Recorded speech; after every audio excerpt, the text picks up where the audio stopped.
So that's what I mean by loser. Next we have the nice chasers.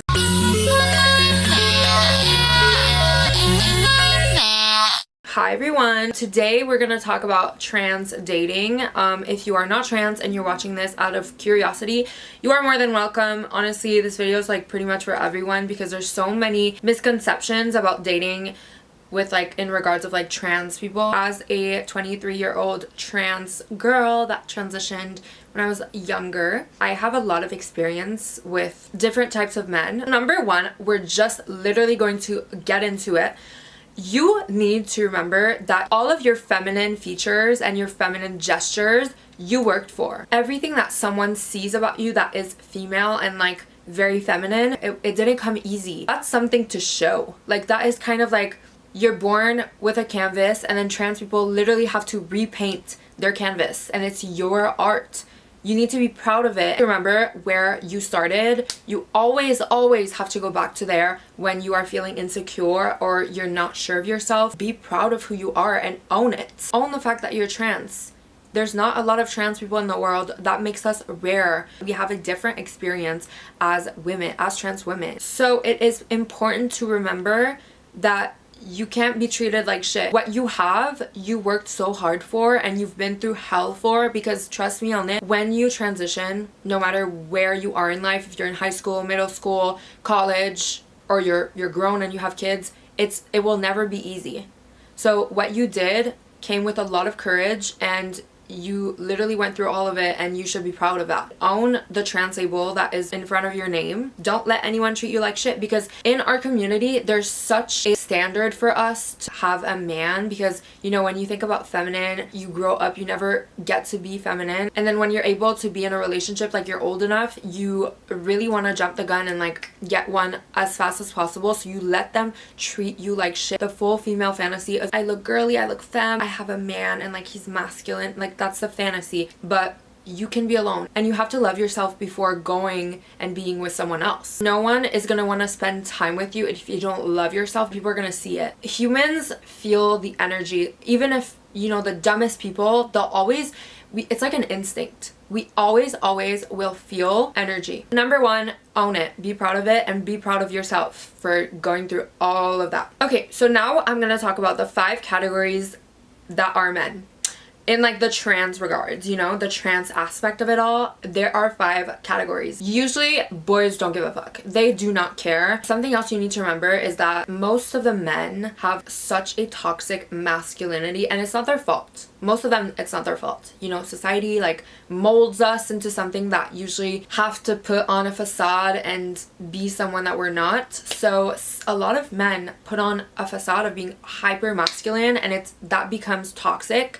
So if you have like a group of guy friends and you're seeing one of them, 100% if you tell him in front of his friends, no way in hell, if he is insecure, is he gonna accept you in front of all his friends. He's gonna be like a little bit cowardly, you know?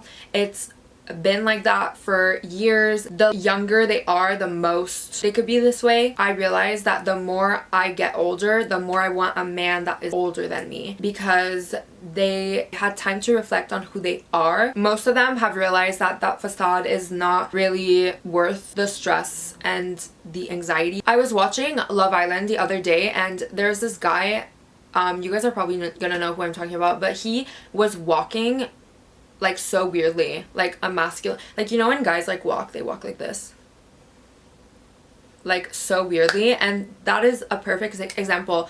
That's not his real walk. That's not how he actually walks. He puts on like this walk to appear more masculine, and you can tell also from the first episode that he came in, he walked so intensely like a robot and like masculine, like hunky hunk, but now a few episodes in, he walks a little bit more naturally, a little bit more normal. You can tell that like that's actually how he walks.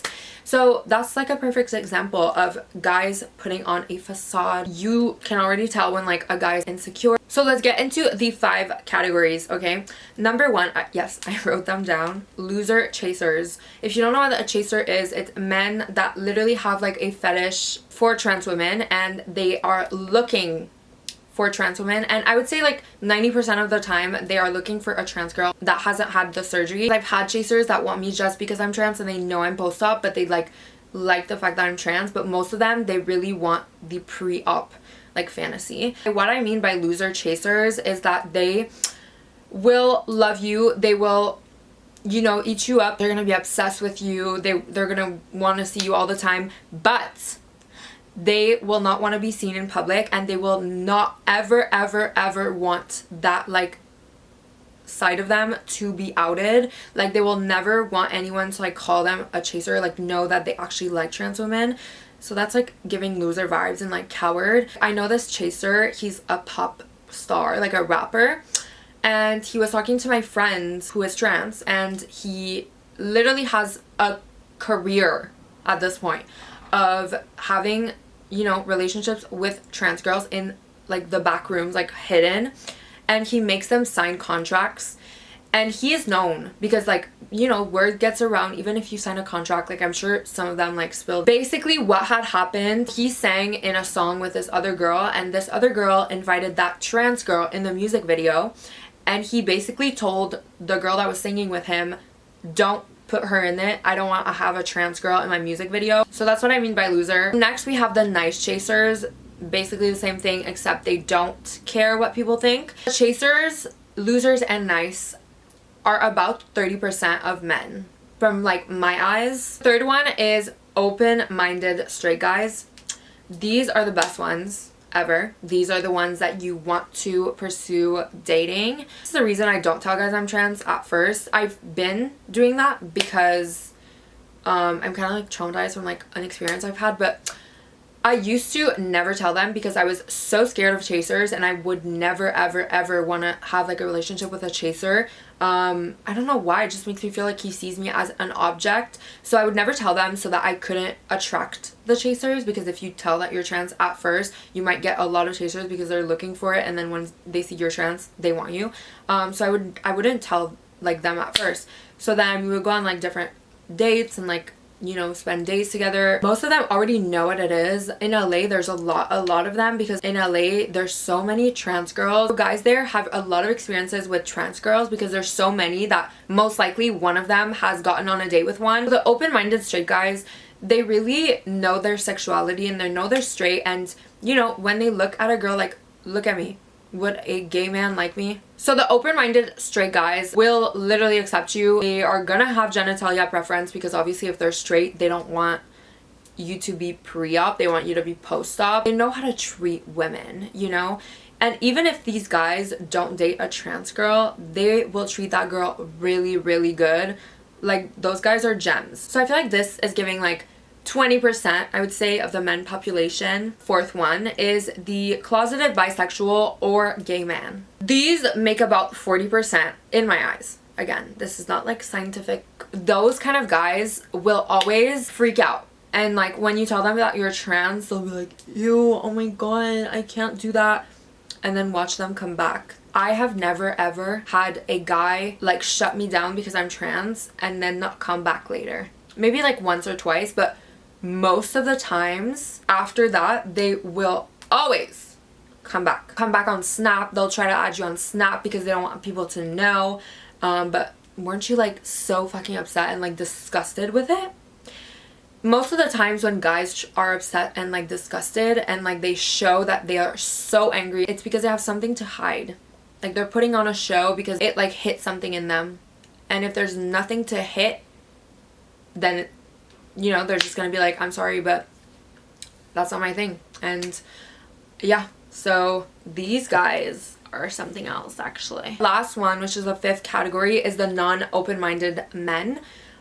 There's not a lot of those because, as I said, I've had like one or two guys that have, or one or two, like maybe more, that weren't okay with the fact that I'm trans and had never contacted me again. Maybe they will in the future, you know, there's like years left and maybe they're still thinking about me, but I would say that these are like 10% of the men population. It's pretty rare. By the way, this chart is behind closed doors, like in private, not in front of their friends, because in front of their friends, it's gonna be a whole different percentage ratio.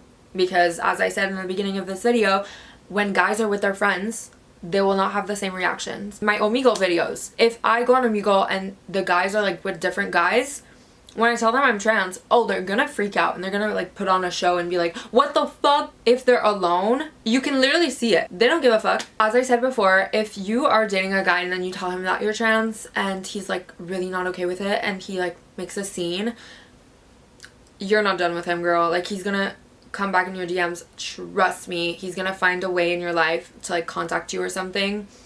I have seen men go to extreme lengths, and like I've had a few pay me to talk to me again. So yeah, when I was like a little bit younger, there's this guy I was talking to. He didn't know, I did not know he knew, but he didn't know that I was trans. We were like seeing each other for maybe a month. One day I saw this girl who was also trans, who I haven't talked to in a while also. So the time that I had started dating him, I didn't really speak to her. I don't remember if we were following each other on social media, so he probably seen that we knew each other. I don't know, but I was talking to her and then I was like mentioning him and she was like, wait. And then we kind of like went into it and realized that he had been with her and me the entire time, and he knew that I was trans. And he was like kind of hiding the fact that I was trans, and he knew who I was like online. It's weird. Oh my god, I have story times, you guys. Like, if you want more, I have so many stories. So yeah, that's it for today's video. If you guys want more of this, if you want more story times, if you want whatever, just let me know. I love you guys so much. I hope this helped you, and I'll see you guys in the next video. Bye.